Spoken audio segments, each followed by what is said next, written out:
அனைவருக்கும் என் முத்தான முதற்கண் வணக்கத்தை தெரிவித்துக் கொள்கிறேன். அனைவருக்கும் வணக்கம். என் பெயர் ஓட்டை சேர்ந்த மாணிக்க வாசல் நடுநிலைப்பள்ளியில் 6ஆம் வகுப்பு படிக்கிறேன்.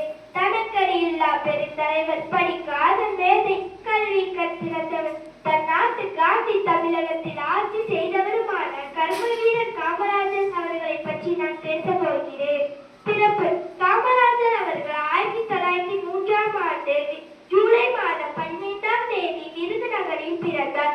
அவர் தந்தையின் பெயர் குமாரசாமி, அவர் தாயின் பெயர் சிவகாமி அம்மையார். அவர் இளம் வயதில் தந்தையை இழந்துவிட்டார்.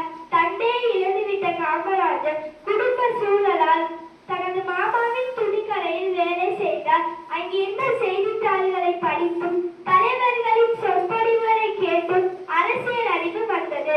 காமராஜர் நாட்டுப்பற்று ஏற்பட்டதால் விடுதலை போராட்ட வீரர் காமராஜர் விடுதலை வீரர் திரு சத்தியமூர்த்தியின் வாரிசாக திகழ்கிற காமராஜர் ஒத்துமை இயக்கம், சட்டமன்ற இயக்கம் போன்ற பல போராட்டங்களில் 9 ஆண்டுகள் சிறையில் இருந்தார்.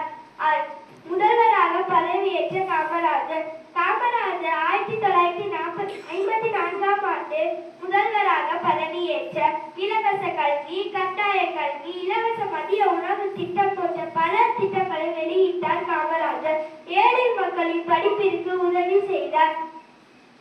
ஆதலால் அவர் கல்வி கற்றிருந்தவர் என போற்றுகிறோம். இத்துடன் என் உரையை நிறைவு செய்கிறேன். நன்றி, வணக்கம்.